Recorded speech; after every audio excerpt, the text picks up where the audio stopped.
Good morning friends, welcome to my channel science learners. आज की इस वीडियो में हम देखेंगे कि डीफ्लॉकुलेटेड एंड फ्लॉकुलेटेड सस्पेंशन क्या होता है। लेकिन सबसे पहले हम जान लेंगे कि सस्पेंशन किसको बोलते हैं। तो सस्पेंशन बोलते हैं, ये लिक्विड डोजेस फॉर्म में आता है। इस पिक्चर में भी आपको दिख रहा होगा। तो लिक्विड डोजेस फॉर्म में ये आते हैं और ये बाईफेजिक होते हैं। बाईफेजिक यानी ये दो फेज बनाते हैं। जैसे कि अ, अगर हम पानी में चॉक पाउडर डाल दें या फिर रेत डाल दें तो वहाँ पर भी दो लेयर बनेगा। एक पानी ऊपर आ जाएगा और जो चॉक पाउडर और रेत होगा वो नीचे चला जाएगा, तो बे बाईफेजिक हो जाएगा। उसी तरह से ये सस्पेंशन भी जो है ये बाईफेजिक होता है और ये लिक्विड डोजेस फॉर्म में आता है। जो मेडिकामेंट, जो हमें दवाई जो डिजॉल्व नहीं होती है, उस कभी कभी उनको हमें सस्पेंशन के फॉर्म में लाना पड़ता है। तो हम सॉल्वेंट में ये सॉल्यूट को हम क्या करते हैं, सस्पेंड कर देते हैं। सस्पेंड का मतलब होता है कि थोड़ी देर के बाद वो अपने आप सेटल डाउन हो जाता है और नीचे सेडिमेंट बना लेता है। इस दो पिक्चर में भी दिख रहा होगा कि सस्पेंशन अब दो तरीके के होते हैं, एक डीफ्लॉकुलेटेड सस्पेंशन और एक फ्लॉकुलेटेड सस्पेंशन। डीफ्लॉकुलेटेड सस्पेंशन का मतलब होता है कि जो पार्टिकल्स होते हैं बहुत फाइन होते हैं, बहुत बारीक होते हैं, तो वो सारे सॉल्वेंट में वो क्या होते हैं, सस्पेंड हो जाते हैं और यूनिफॉर्म दिखाई देता है। और ये क्लाउडी होता है, जैसे मिल्क के जैसा ये दिख के आता है, इतना क्लियर नहीं होता है। यहाँ पे क्या है, ऊपर सिर्फ वाटर के जैसा लिक्विड बच जाता है और नीचे सेडिमेंट में क्या होते हैं, सारे सॉल्यूट आ जाते हैं। अब हमारा क्वेश्चन है कि फ्लॉकुलेटेड किसको बोलते हैं। फ्लॉकुलेटेड यानी कि बहुत सारे पार्टिकल आपस में मिलकर के क्या हो जाते हैं, लम्स बनाते हैं या ग्रैनुल्स के जैसा बना लेते हैं। यानी जैसे चाय पत्ती वगैरह, मोटा चाय पत्ती होता है वो कैसा रहता है वैसा बन जाता है।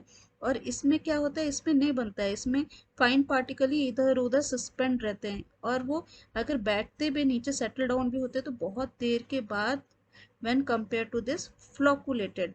फ्लॉकुलेटेड क्या है, ये वजन की वजह से, क्योंकि ग्रैनुल्स बना लेते हैं, ये पार्टिकल्स आकर के ग्रैनुल बनाने की वजह से ये जल्दी नीचे सेटल डाउन हो जाता है। अब हम देखेंगे कि इसका डिफरेंस क्या है।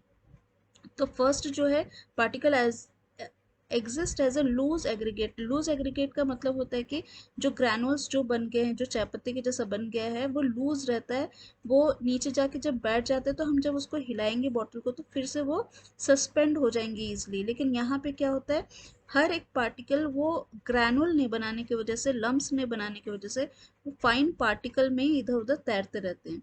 सेकंड क्या है, the rate of sediment is high. क्योंकि ये ग्रैनुल्स हो जाते हैं, ये वजन में ज़्यादा हो जाते हैं, तो ये जल्दी से नीचे जाके बैठ जाते हैं बॉटल में। जबकि ये क्या होता है, सेडिमेंट इज लो, मतलब जब बैठेंगे भी तो ये बहुत दिन के बाद ऐसे धीरे धीरे आकर के नीचे बैठेंगे।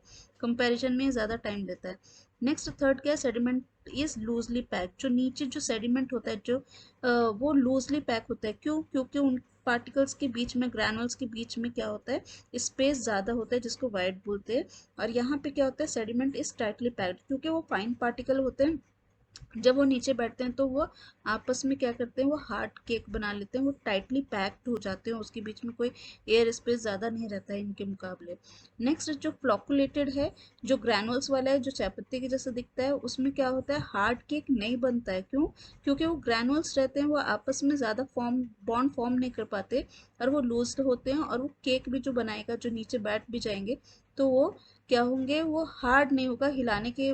हिलाने जब हम शेक करेंगे, हिलाएंगे बॉटल को, तो फिर वो वापस सस्पेंड हो जाएंगे। जबकि यहाँ पे बहुत हार्ड केक बना लेता है, जब प्रोलॉन्ग टाइम के लिए हम उनको रखते हैं तो नीचे जाकर के ऐसा जम जाता है कि हम कितना भी हिलाते रहे तो फिर वापस वो डिस्पर्स नहीं होते। यहाँ पे क्या है, सुपरनेटेड लिक्विड इज क्लियर, यानी कि जो ऊपर पानी जो ऊपर आ जाता है और नीचे सेडिमेंट हो जाता है, तो पानी जो ऊपर रहता है, जो या सॉल्वेंट जो ऊपर रहता है, वो क्लियर दिखाई देता है, पानी के जैसा दिखाई देता है, क्लियर होता है। जबकि इसमें क्या होता है, क्लियर नहीं होता, वो अभी भी पूरा जैसे उसमें मेडिसिन मिला ही हुआ है, जैसे दूध का कलर यहाँ दिख रहा था वैसा होता है। ये क्या होता है, जो भी इसमें सेटलिंग ये सब होता है, वो सारे प्रोसेस रैपिड होते हैं, जल्दी होते हैं, जबकि इसमें टाइम लगाता है। इसमें फ्लॉकुलेटेड में इजी टू रीडिस्पर्स, अगर हम बॉटल को शेक करेंगे तो वापस वो पहले के जैसे डिस्पर्स हो जाएंगे, पार्टिकल्स ग्रैनुल्स नीचे बैठे नहीं रहेंगे। जबकि रीडिस्पर्स होने में बहुत डिफिकल्टी होता है, बहुत टाइम लगा देता है, या फिर होता भी नहीं है किसी किसी में। तो next at, bioavailability is less. Bioavailability is less means यहाँ जो ग्रैनुल्स बनता है, जैसे चायपत्ती का एग्जांपल दी थी मैं, ग्रैनुल्स जैसा वो होने की वजह से, लार्जर पार्टिकल होने की वजह से, वो क्या होता है, वो साइट ऑफ एक्शन पे वो पूरा पूरा परसेंटेज नहीं पहुंचता है।